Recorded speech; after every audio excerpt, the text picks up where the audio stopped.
کنجوسی کیوں کرتے ہیں لوگ؟ آیت 268 فرمایا الشیطان یعدکم الفقر ویأمرکم بالفحشاء واللہ یعدکم مغفرۃ منہ وفضلا واللہ واسع علیم۔ شیطان تمہیں مفلسی سے ڈراتا ہے اور شرمناک طرز عمل اختیار کرنے کی ترغیب دیتا ہے، لیکن اللہ تمہیں اپنی بخشش اور فضل کی امید دلاتا ہے۔ اللہ بڑا فراخ دست اور دانا ہے۔ اس کو اوپر سے آپ جوڑیں کہ جو گھٹیا چیز اللہ کی راہ میں دی، خبیث چیز اللہ کی راہ میں دی اور کچھ پیسہ اس سے بچا لیا، اس بچت کو، اس کنجوسی کو بعض دفعہ شیطان بڑے خوبصورت نام دلوا دیتا ہے۔ ایک نام جو عورتیں دیتی ہیں اپنے اس طرح کے رویے کو، جو بتایا آپ کو نا، دوپٹہ یہاں نکال لیا اور چیز وہاں نکال لی، کہتے ہیں بہت کفایت شعر ہیں، کفایت شعری کے نام پر اس طرح سے مال اکٹھا کرتے ہیں یا دینے لگتے ہیں تو شیطان کہتا ہے مت دو، آگے سخت مشکلات میں پھنس جاؤ گے، ابھی فلاں ضرورت ہے، ابھی بچے بڑے ہو رہے ہیں، کل کو ان کو دینا ہوگا، ابھی اگر اپنی یہ چیز فلاں کو دے دی تو کل بیٹی کی شادی ہوگی تو پھر کیا دو گے، مثال کے طور پہ بہت کچھ کنجوسی شیطان سکھاتا ہے۔ وہ کیا کہتا ہے، تم فقیر ہو جاؤ گے، اور وہ تم کو حکم دیتا ہے بے حیائی کا۔ کس کو کہا بے حیائی؟ یہاں پر کوئی زنا کی بات ہے؟ بتائیے، کوئی شیملیسنس کی بات ہے؟ فحش کیا ہے؟ یہ رویہ، اتنی گھٹیا چیز دینا اللہ کی راہ میں، اس کو فحش کہا گیا ہے۔ اور اللہ تعالیٰ کیا فرماتا ہے؟ اللہ یعدکم مغفرۃ منہ وفضلا، اللہ تو وعدہ کرتا ہے تم سے مغفرت کا اور اپنے فضل کا۔ بخاری اور مسلم میں ابو ہریرہ رضی اللہ عنہ سے روایت ہے، نبی اکرم صلی اللہ علیہ وسلم نے فرمایا، اللہ کا اپنے بندوں سے ارشاد ہے، انفق انفق علیک، تم دوسروں پر خرچ کرتے رہو، تم پر خرچ کیا جاتا رہے گا۔ یا بعض روایات میں آتا ہے کہ تم دوسروں پہ خرچ کرو، میں تم پہ خرچ کرتا رہوں گا۔ نسائی میں حدیث رسول ہے کہ حرص اور بخل اور ایمان، حرص اور بخل سمجھتے ہیں؟ بخل از miserliness اور حرص جو ہے وہ لسٹ چیزوں کی۔ حرص اور بخل اور ایمان کبھی ایک دل میں جمع نہیں ہو سکتے۔ ترمذی میں ابو بکر رضی اللہ عنہ نبی اکرم صلی اللہ علیہ وسلم سے روایت کرتے ہیں، آپ صلی اللہ علیہ وسلم نے ارشاد فرمایا، لا يدخل الجنت خب ولا بخیل ولا منان، دھوکے باز، بخیل اور احسان جتانے والا جنت میں نہ جائے گا۔ ضرورت مندوں کی ضرورت پوری نہ کر کے یا ان کو گھٹیا چیز دے کر جو پیسہ بچتا ہے، عام طور پہ پھر وہ دکھاوے میں ہی خرچ ہوتا ہے۔ سرمایہ بھلائی اور فلاح اور دلوں کو جوڑنے کے بجائے فضول خرچیوں میں اور دکھاوے کی چیزوں میں خرچ ہونے لگتا ہے، اور یہ پانی کی طرح جو پیسہ بہتا ہے مختلف رسومات میں اور مختلف فضول خرچیوں میں، کتنوں کا یہ دل توڑتا ہوگا کہ ہمارے پاس تو علاج کروانے کو پیسہ نہیں، بچہ بیمار پڑا ہے، ہمارے پاس کھانے کو پیسہ نہیں، ان کے ہاں رسم و رواج پر پانی کی طرح پیسہ بہہ رہا ہے۔ کتنوں کے دل میں حسد کے جذبات بھڑکتے ہوں گے اس ڈسپلے کو دیکھ کر، اس دکھاوے کو دیکھ کر۔ اسی لیے فضول خرچ لوگوں کو، اسپینڈ تھرفٹس کو، قرآن نے شیطان کے بھائی کہا ہے۔ ان المبذرین کانوا اخوان الشیاطین، بے شک فضول خرچی کرنے والے شیطان کے بھائی ہیں، شیطانوں کے بھائی ہیں۔ آج ہمارے معاشرے میں آپ دیکھیں کہ نوکر مالکوں کے گلے کاٹ رہے ہیں، قتل کر رہے ہیں، نوکر ہی گھروں کے اندر چوریاں کر رہے ہیں، بے عزتی کر رہے ہیں اپنے مالکوں کی۔ کیوں؟ ان کے دل میں شدت کی نفرت ہے نا، لگتا ہے مالکوں کے لیے، جن کے لیے وہ کام کر رہے ہیں ان کے لیے۔ تو وجہ یہی ہے کہ ایک طرف پیسے کی نمائش اتنی کہ جن کے پاس لاکھوں ہیں وہ فضول لٹا رہے ہیں اس کو، ایک طرف غربت اتنی کہ بنیادی ضروریات بھی پوری نہیں ہو رہی، تو محبت کہاں سے آئے گی؟ پرانے زمانے میں ہم نہیں سنتے اپنی دادی نانیوں سے کہ وہ کہتے ہیں کہ بڑے بڑے گھر ہوتے تھے، اور جیسے اپنے بچے تھے ویسے نوکروں کے بچے، جیسے اپنے بچوں کی شادیاں کی نوکروں کے بچوں کی شادیاں کی۔ تو یہ بہت خرچ کیا کرتے تھے۔ آج ہم آنے پائی کا حساب رکھنے لگ گئے ہیں، پہلے یہ طریقہ نہیں تھا۔ ایک طرح سے یہ انڈرسٹوڈ چیز ہوتی تھی کہ جو گھر کے ملازمین ہیں ان کا بھی خرچہ، دال پانی دوا وغیرہ کا کرنا یہ مالکوں کی ذمہ داری ہے. تو اس میں کیا ہوگا کہ انسان اپنے پاس سے بچا کر پھر ان کے لیے بھی رکھے گا، اور اگر زیادہ اللہ نے غنی کیا ہے تو اپنا بھی کرے اور اس کے لیے بھی خرچ کریں. اور جب یہ نہیں ہوتا، غریبوں کے ضروریات کو پیسے والے پورا نہیں کرتے، تو حسد اور نفرت سے دل پھٹنے لگتے ہیں. تو مال کی نمائش کے ذریعے سے دنیا میں عزت خریدنے کی انسان کوشش نہ کرے، بلکہ مال اللہ نے دیا ہے تو اللہ کی راہ میں دے، تعمیری کاموں میں، مثبت کاموں میں، کنسٹرکٹیو پازیٹیو کاموں میں خرچ کرے. جتنا پیسہ ہمارے ہاں ایک شادی میں خرچ ہوتا ہے، اتنے پیسے سے ایک اسکول کھل جائے. لیکن جو اسکول کھولے اس کی تو کوئی واہ واہ بھی نہیں ہے. شادی میں کئی خرچ کرتا ہے کوئی تو اس کی بہت واہ واہ ہوتی ہے. تو ہم پھر لوگوں ہی کے لیے خرچ کر رہے ہیں. کہاں خرچ کریں کہاں نہ کریں اس کے لیے بھی واقعی حکمت چاہیے. فرمایا آیت نمبر 269 یؤتی الحکمت من یشاء، جس کو چاہتا ہے اللہ حکمت عطا فرماتا ہے. ومن یؤت الحکمت فقد اوتی خیرا کثیرا وما یذکر الا اولو الالباب، اور جس کو حکمت ملی حقیقت میں اس کو بڑی دولت مل گئی. ان باتوں سے صرف وہی لوگ سبق لیتے ہیں جو کہ دانش مند ہیں. بیچم بیچ حکمت کا ذکر ہے. یہ خود آیت اپنی جگہ ایک پورا مضمون ہے.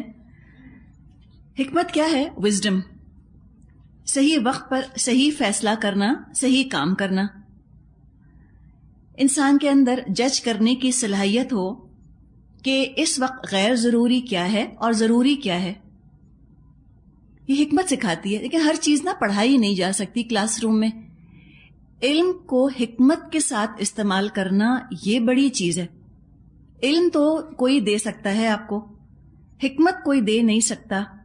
یہ اندر پیدا ہوتی ہے، تجربے سے آتی ہے، چاہنے سے آتی ہے.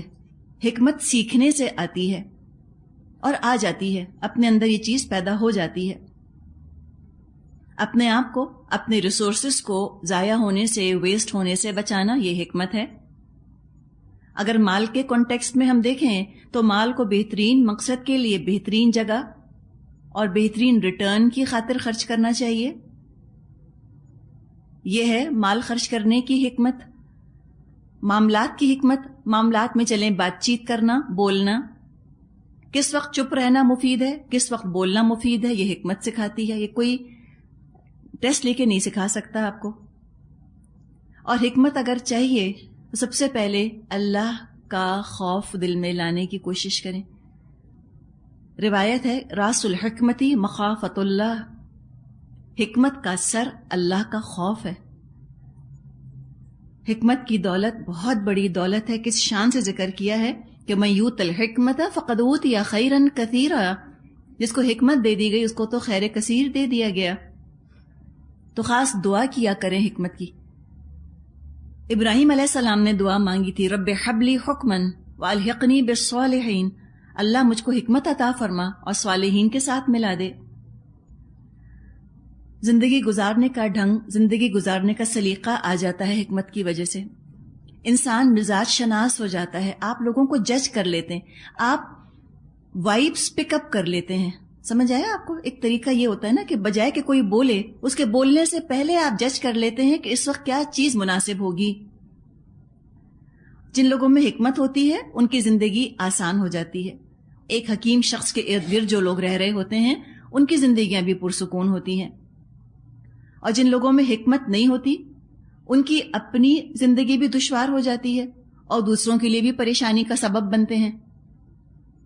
زندگی کے چھوٹے چھوٹے مسائل ان کے لیے بہت بڑے بڑے ہو جاتے ہیں. چھوٹی چھوٹی چیزوں میں گف اپ کرتے ہیں اور دوسروں کی زندگیاں بھی تلخ کرتے ہیں.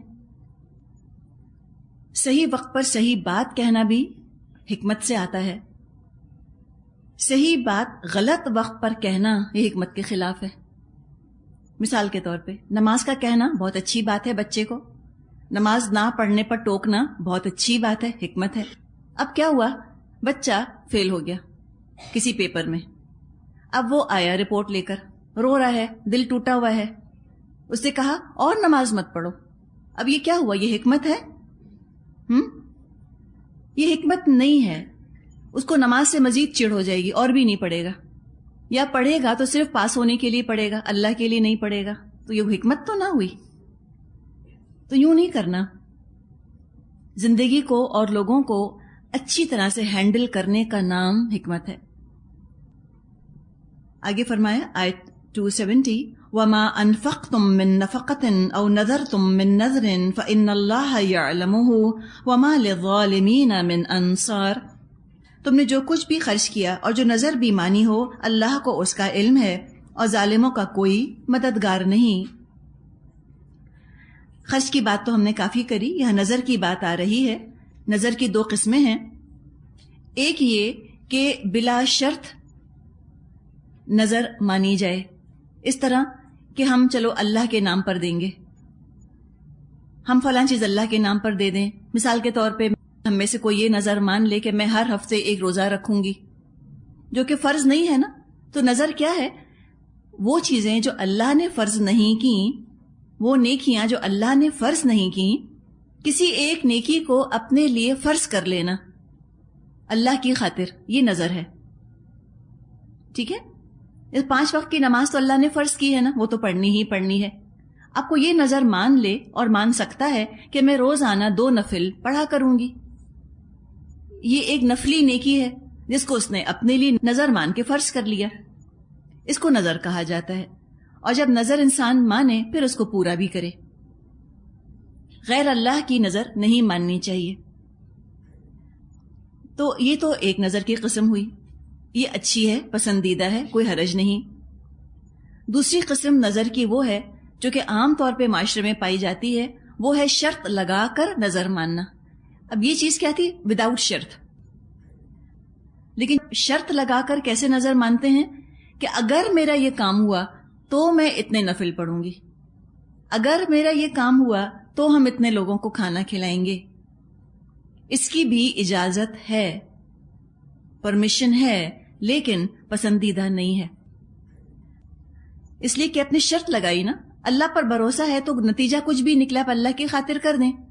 وہ کام ہوا تو میری بہتری تھی تو ہوا، وہ کام نہ ہوا تو میری بہتری ہی تھی کہ وہ کام نہ ہوا. تو نظر ہر حال میں پوری کر دینی چاہیے. اس طرح شرط لگا کر نظر ماننا کہ وہ کام ہوگا تو کریں گے، اس سے بہت بہتر ہے کہ اس کام کے ہونے سے پہلے انسان صدقہ کر دے تاکہ اللہ راضی ہو جائے.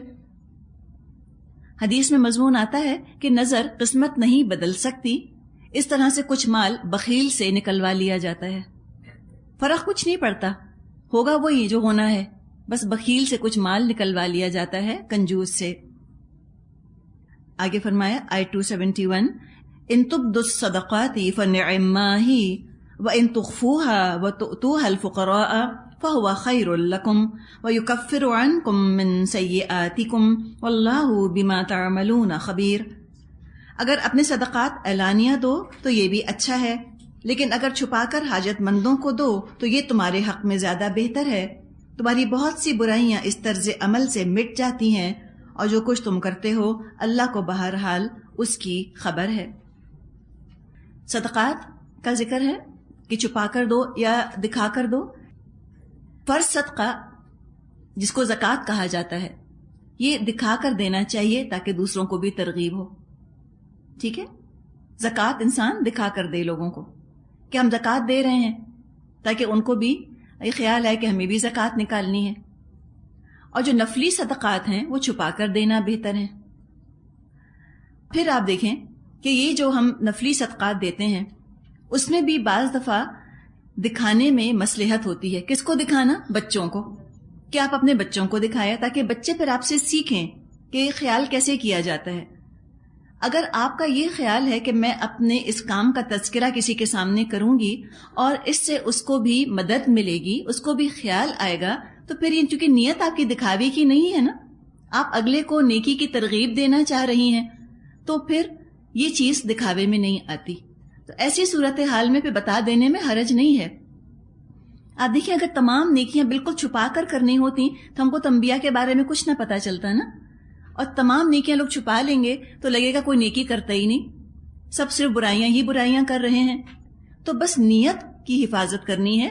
اگر آپ کے خیال میں کوئی آپ کے جونیئرز ہیں یا بچے ہیں یا بہن بھائی ہیں یا والدین بھی ہیں، ان کو سامنے آپ دکھا کر صدقہ کریں گی تو ان کو بھی خیال آئے گا، تو دکھا دینے میں حرج نہیں، اچھا ہے، یہ آپ کو دگنا ثواب ملے گا، اگلا شخص آپ کے لیے صدقہ جاریہ بنے گا کہ آپ نے اس کو ایک نیک کام کا راستہ دکھا دیا۔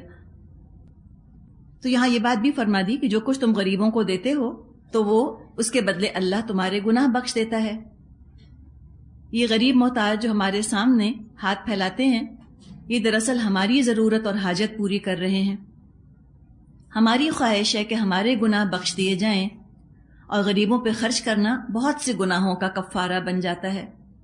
اور حدیث میں یہ مضمون بھی ملتا ہے کہ صدقہ بلاؤں کو اور مصیبتوں کو دور کرنے کا سبب ہے، تو عاجزی کے ساتھ جھک کر صدقہ کرو۔ آگے فرمایا آیت 272-273، لیس علیک ھداھم ولکن اللہ یہدی من یشاء وما تنفقوا من خیر فلانفسکم وما تنفقون الا ابتغاء وجہ اللہ وما تنفقوا من خیر یوفى الیکم وانتم لا تظلمون۔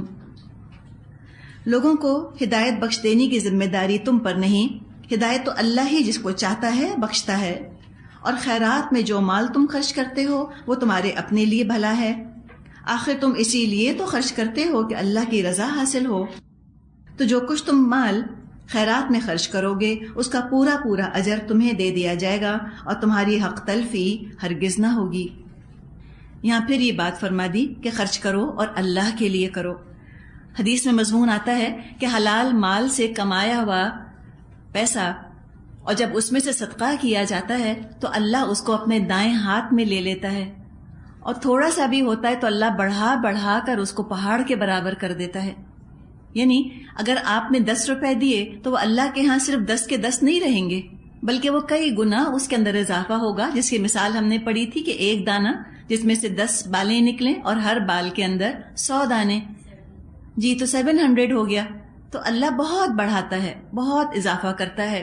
دیا دوسرے کو، دراصل اپنی ضرورت پوری ہوئی، اپنا انویسٹمنٹ ہے۔ فرض زکوٰۃ کا جہاں تک تعلق ہے، فرض زکوٰۃ صرف مسلمانوں کو دی جا سکتی ہے، لیکن نفلی صدقات، خیرات، مسلم غیر مسلم سب کو دے سکتے ہیں۔ یہ نیڈ بیسڈ ہیں، اور انسان ہونے کے ناطے تو سب انسان برابر ہیں، چاہے مسلمان ہو چاہے وہ یہودی یا ہندو ہوں، تو صدقہ سب پر کیا جا سکتا ہے۔ زکوٰۃ صرف مسلمانوں کے لیے ہے۔ للفقراء الذین احصروا فی سبیل اللہ لا یستطیعون ضربا فی الارض یحسبهم الجاہل اغنیاء من التعفف تعرفهم بسیماهم لا یسألون الناس الحافا وما تنفقوا من خیر فإن اللہ به علیم۔ خاص طور پر مدد کے مستحق وہ تنگ دست لوگ ہیں جو اللہ کے کام میں ایسے گر گئے ہیں کہ اپنی ذاتی کسب معاش کے لیے زمین میں کوئی دوڑ دھوپ نہیں کر سکتے۔ ان کی خودداری دیکھ کر ناواقف آدمی گمان کرتا ہے کہ یہ خوشحال ہیں۔ تم ان کے چہروں سے ان کی اندرونی حالت پہچان سکتے ہو، مگر وہ ایسے لوگ نہیں ہیں کہ لوگوں کے پیچھے پڑ کر کچھ مانگیں۔ ان کی اعانت میں جو کچھ مال تم خرچ کرو گے وہ اللہ سے پوشیدہ نہ رہے گا۔ تعفف مادہ اس کا عین فا ہے، عفت جس کو ہم کہتے ہیں۔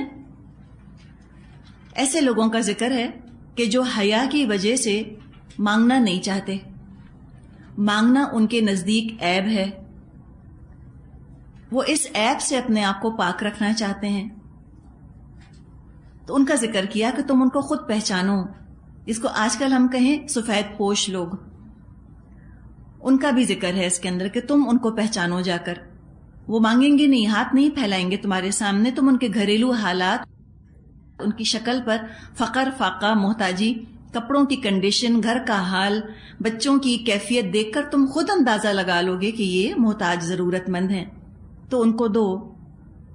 اور ساتھ ہی ساتھ ان کا بھی یہاں ذکر ہے کہ جو لوگ جہاد میں یا دین کا علم حاصل کرنے میں ایسے مصروف ہو جائیں کہ پھر ان کے پاس کاروبار وغیرہ کرنے کا بالکل وقت نہ بچے، تو ان کی دیکھ بھال، ضروریات پوری کرنا اب معاشرے کی ذمہ داری ہے۔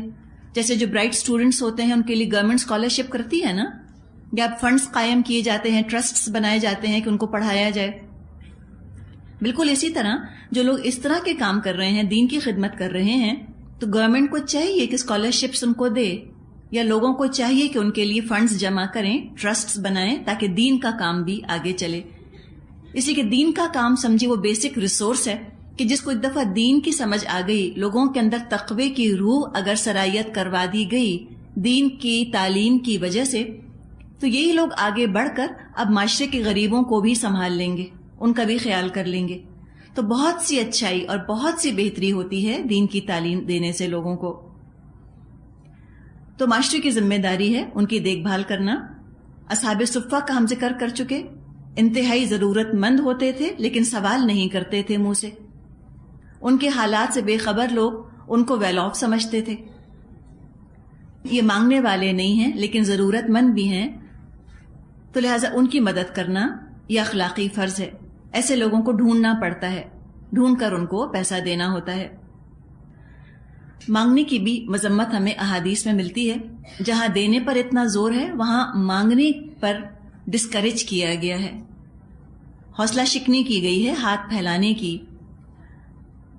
بھیک مانگنے کو، بیگرز کو فحش کہا گیا ہے، فحاشی ہے بھیک مانگنا، یہ پسندیدہ چیز نہیں ہے. ابو داؤد میں ابو سعید خدری رضی اللہ عنہ سے ایک طویل حدیث ہے کہ نبی اکرم صلی اللہ علیہ وسلم نے فرمایا ہے کہ مانگ مانگ کر، یعنی مستقل سوال کر کے مال حاصل کرنے سے کبھی آسودگی حاصل نہیں ہوتی.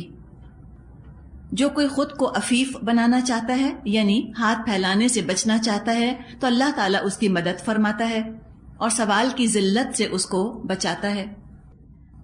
ایک اور حدیث میں مضمون آتا ہے کہ جو سوال کا دروازہ کھولتا ہے اللہ اس پر حاجت کا دروازہ کھول دیتا ہے، ضرورت کا. جو لوگ مسلسل مانگتے ہیں نا، وہ مانگتے ہی رہتے ہیں. فقیروں کو دیکھیں، ان کی ضروریات پوری ہوئی، 20 سال پہلے بھی مانگ رہے تھے، آج بھی مانگ رہے ہیں. تو مانگنے سے بچنا یہ نہایت پسندیدہ ہے. شدید جب تک مجبوری نہ ہو جب تک مانگنا نہیں چاہیے. آیت نمبر 274. الذين ينفقون أموالهم بالليل والنهار سرا وعلانية فلهم أجرهم عند ربهم ولا خوف عليهم ولا هم يحزنون. جو لوگ اپنے مال شب و روز کھلے اور چھپے خرچ کرتے ہیں ان کا اجر ان کے رب کے پاس ہے اور ان کے لیے کسی خوف اور رنج کا مقام نہیں.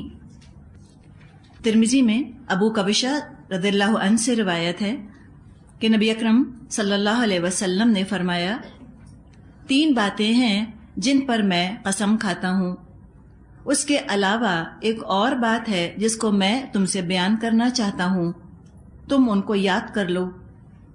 جن باتوں پر میں قسم کھاتا ہوں ان میں سے ایک یہ ہے کہ کسی بندے کا مال صدقہ کرنے کی وجہ سے کم نہیں ہوتا. دوسری یہ کہ کسی بندے پر ظلم کیا جائے اور وہ صبر کرے تو اللہ اس کی عزت بڑھاتا ہے. تیسری بات یہ کہ جو بندہ سوال کا دروازہ کھولے گا اللہ اس پر فقر کا دروازہ کھول دے گا. اور جو بات اس کے علاوہ تم سے کہنا چاہتا ہوں جس کو تمہیں یاد رکھ لینا چاہیے وہ یہ کہ دنیا میں 4 قسم کے لوگ ہیں. ایک وہ جس کو اللہ نے مال دیا اور صحیح علم دیا، وہ اس کے استعمال میں اللہ سے ڈرتے ہیں، صلہ رحمی کرتے ہیں اور اللہ کی رضا کے مطابق خرچ کرتے ہیں. ایسے بندے سب سے اعلیٰ اور افضل مرتبے پر فائز ہیں.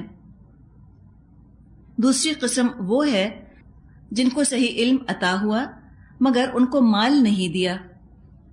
ان کی نیت سچی ہے، وہ کہتے ہیں ہمیں مال مل جائے تو ہم بھی فلاں کی طرح اس کو کام میں لائیں. ان دونوں کا اجر برابر ہے. کن دونوں کا؟ خرچ کرنے والے کا اور نیت کرنے والے کا. نیت کرنے والا خرچ کیوں نہ کر سکا؟ اس لیے کہ پیسہ نہیں تھا اس کے پاس، لیکن نیت تھی کہ اگر ہوگا تو ہم کریں گے، تو اجر میں انہی کے برابر ہے کہ جن کو اللہ نے دیا ہے اور وہ خرچ کرتے ہیں. تیسری قسم وہ کہ جن کو مال دیا مگر صحیح علم نہیں دیا، وہ نادانی کے ساتھ اللہ سے بے خوف ہو کر اس مال کو غلط کاموں پر خرچ کرتے ہیں، اس کے ذریعے صلہ رحمی نہیں کرتے اور جس طرح اللہ نے بتایا اس طرح خرچ نہیں کرتے، یہ سب سے برے مقام پر ہے. یعنی پیسہ ہے اور علم نہیں، یہ سب سے برے مقام پر ہیں. چوتھے وہ لوگ جن کو نہ مال دیا نہ صحیح علم. وہ کہتے ہیں ہم کو مال مل جائے تو ہم بھی فلاں کی طرح خرچ کریں، یعنی عیاشی اور فضول خرچی میں. بس یہی ان کی نیت ہے. یہ دونوں گناہ میں برابر ہیں. یعنی بری نیت کی وجہ سے ان کا وہی گناہ ہوگا جو لوگوں کو برے اعمال کی وجہ سے گناہ دیا جائے گا. یہ تو مجبور ہو گئے نا کہ پیسہ نہیں ہے تو خرچ نہیں کر سکتے، برائی کے کاموں میں ہوتا تو کرتے، تو گناہ میں برابر ہیں. صدقے کا مضمون یہاں ختم ہوا. صدقہ دینا بہترین شکل ہے مال خرچ کرنے کی. اب ایک بدترین شکل کا ذکر کیا جا رہا ہے، سود. آیت 275 فرمایا الذین یأکلون الربا لا یقومون الا کما یقوم الذی یتخبطہ الشیطان من المس ذلک بأنہم قالوا انما البیع مثل الربا وأحل اللہ البیع وحرم الربا. جو لوگ اپنے مال روز و شب کھلے اور چھپے خرچ کرتے ہیں ان کا اجر ان کے رب کے پاس ہے اور ان کے لیے کسی خوف اور رنج کا موقع نہیں. مگر جو لوگ سود کھاتے ہیں ان کا حال اس شخص کا سا ہوتا ہے جسے شیطان نے چھو کر پاگل کر دیا ہو. اس حالت میں مبتلا ہونے کی وجہ یہ ہے کہ وہ کہتے ہیں تجارت بھی تو آخر سود ہی جیسی چیز ہے، حالانکہ اللہ نے تجارت کو حلال کیا اور سود کو حرام کیا ہے. ربا کے لفظی معنی ہوتے ہیں زیادتی اور اضافہ، جس کو انٹرسٹ یا سود کہتے ہیں. سود کا مطلب ہوتا ہے کالا، اسود کہتے ہیں نا، حجر اسود، کالا پتھر. اردو میں ربا کو سود کہتے ہیں شاید اس لیے کہ وہ گندا ہے، ناپاک ہے. بلیک منی، کالا پیسہ، سود. سود کیا ہے؟ وہ قرض جو ایک خاص مدت تک کے لیے دیا جائے اور ساتھ یہ شرط ہو کہ قرض دار اس کو اصل مال لوٹاتے وقت اصل مال سے زیادہ ایک فکسڈ رقم ادا کرے گا جو پہلے سے فکس کی جا چکی ہو. حدیث میں نبی اکرم صلی اللہ علیہ وسلم نے ربا کا ڈیفینیشن دیا کہ کل قرض جر نفعا فہو ربا. جو قرض نفع کھینچ لائے وہ ربا ہے. قرآن میں ربا کے بارے میں 7 آیات یہاں سورہ بقرہ میں آئی ہیں، ایک سورت آل عمران میں آئی ہے ربا کے بارے میں، اور 2 آیات سورہ نساء میں آئی ہیں. یہ 3 صورتیں جو آپ کو بتائیں تینوں مدنی ہیں. سورہ روم مکی صورت ہے، اس میں بھی آیت 39 میں ربا کا ذکر آیا ہے، لیکن وہاں تھوڑا سا علماء میں اختلاف ہے کہ سورہ روم میں جو ربا کا لفظ آیا اس سے مطلب سود ہے یا کسی اور کانٹیکسٹ میں وہ بات کی گئی ہے. یہ آیات جو ہم یہاں سورہ بقرہ میں پڑھ رہے ہیں یہ ربا کے بارے میں آخری آیات ہیں، یہ فائنل حکم ہے. نبی اکرم صلی اللہ علیہ وسلم کی وفات سے تقریباً 4 ماہ پہلے سود کا لین دین جرم بن گیا تھا، اس کو جرم قرار دے دیا گیا. عرب کے سود خور قبائل کو انچارجز کے ذریعے آگاہ کر دیا گیا کہ سودی کاروبار چھوڑ دیں. صحیح بخاری اور مسلم میں نبی اکرم صلی اللہ علیہ وسلم کا ارشاد ہے 7 مہلک چیزوں سے بچو. مہلک سمجھتے؟ ڈیزاسٹرس، ختم کرنے والی، تباہ کرنے والی، ہلاک کرنے والی چیزوں سے بچو. صحابہ کے دریافت کرنے پر آپ نے فرمایا کہ پہلی چیز کیا ہے؟ اللہ کی ذات اور صفات میں کسی کو شریک کرنا. نمبر 2 جادو کرنا. نمبر 3 ناحق قتل کرنا. نمبر 4 سود کھانا. نمبر 5 یتیم کا مال کھانا. نمبر 6 جہاد کے وقت میدان سے بھاگنا. نمبر 7 کسی پاک دامن عورت پر تہمت لگانا. سود کے بارے میں 40 سے زیادہ احادیث وارد ہوئی ہیں. 40 احادیث جس میں کہ سود لینے سے منع کیا گیا ہے. کیا وجہ ہے سودی آمدنی، سودی کاروبار، انٹرسٹ بیسڈ اکانومی سے کیوں روکا گیا؟ اس سے روکنے کی وجہ وہی ہے جو جوئے اور شراب سے روکنے کی وجہ ہے۔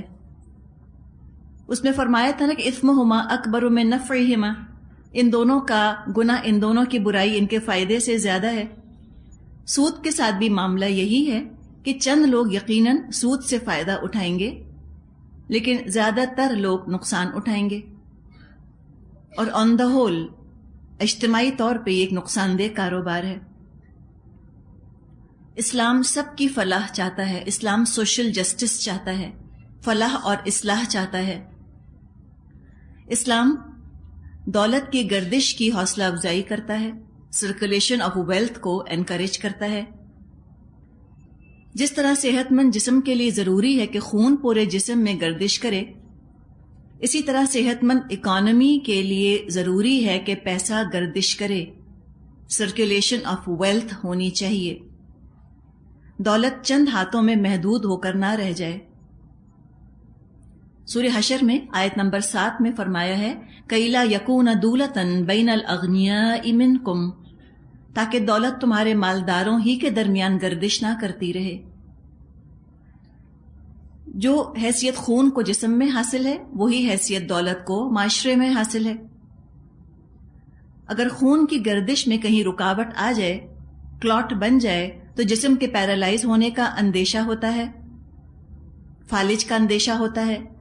اسی طرح چند ہاتھوں میں دولت کا ارتکاز معیشت کو پیرالائز کر دیتا ہے، concentration of wealth in few hands society کو پیرالائز کر دیتا ہے۔ اس لیے سود کے ذکر سے پہلے پورے 2 رکوع میں صدقہ اور انفاق کی پرزور دعوت دی گئی تاکہ امیروں سے پیسہ غریبوں کی طرف فلو کرے۔ ہر اسلامی تعلیم اور ہر اسلامی قانون کی بنیاد اللہ کے تقوی اور آخرت کے یقین پر ہے۔ ان کو وہی مانے گا جو قرآن کے کتاب ہدایت ہونے پر یقین رکھتا ہو، جس کے اندر تقوی ہو۔ ہدی للمتقین ہے قرآن۔ اسلام بہترین اخلاق کی تعلیم دیتا ہے، آپس میں ہمدردی ہو، اخوت ہو، محبت اور خلوص کے جذبات پروان چڑھیں، شیئرنگ ہونی چاہیے، کہتے ہیں شیئرنگ از کیئرنگ۔ معاشی نظام سب کے نیچے انڈر لینگ پرنسپل یہی ہے کہ ایک دوسرے کی مدد کرو۔ جو سودی نظام ہوتا ہے، انٹرسٹ بیسڈ اکانومی ہوتی ہے، اس سے اس کے بالکل الٹ چیزیں پرورش چڑھتی ہیں۔ انسانوں میں خود غرضی، لالچ، ناانصافی پیدا ہوتی ہے، سیلفش ہوتے ہیں، گریڈی ہو جاتے ہیں، انجسٹ ہو جاتے ہیں، آپریشن کے دروازے کھلتے ہیں، معاشرے میں نیگیٹو ٹرینڈز فروغ پانے لگتے ہیں۔ اسی لیے سود کھانے والے کو پاگل سے کمپیئر کیا، کیونکہ جس طرح پاگل دوسروں کے دکھ درد سے بے نیاز ہوتا ہے، اسی طرح سود کھانے والا بھی مقروض کی مجبوری سے، اس کی پریشانی کی طرف سے بے حس ہو جاتا ہے۔ تو اب جو ہو گیا وہ ہو گیا۔ فرمایا فَمَنْ جَاءَهُ مَوْعِظَةٌ مِّن رَبِّهِ فَانْتَهَى فَلَهُ مَا سَلَفَ وَأَمْرُهُ إِلَى اللَّهِ وَمَنْ عَادَ فَأُولَئِكَ أَصْحَابُ النَّارِ هُمْ فِيهَا خَالِدُونَ۔ لہذا جس شخص کو اس کے رب کی طرف سے نصیحت پہنچے اور آئندہ کے لیے وہ سود خواری سے باز آ جائے، تو جو کچھ وہ پہلے کھا چکا سو کھا چکا، اس کا معاملہ اللہ کے حوالے ہے، اور جو اس حکم کے بعد پھر اسی حرکت کا اعادہ کرے وہ جہنمی ہے، جہاں وہ ہمیشہ رہے گا۔ یعنی جو ہو گیا وہ ہو گیا۔ اب اگر اس حکم کے آنے کے بعد بھی سود کے لین دین کو جو برا نہ جانے اور اس سے نجات حاصل کرنے کی کوشش نہ کرے، تو ایسے لوگوں کے لیے جہنم کی وعید ہے۔ وَالْآخِرُ دَعْوَانَا أَنِ الْحَمْدُ لِلَّهِ رَبِّ الْعَالَمِينَ۔ سبحانك اللهم وبحمدك نشهد أن لا إله إلا أنت نستغفرك ونتوب إليك۔ السلام علیکم ورحمۃ اللہ وبرکاتہ۔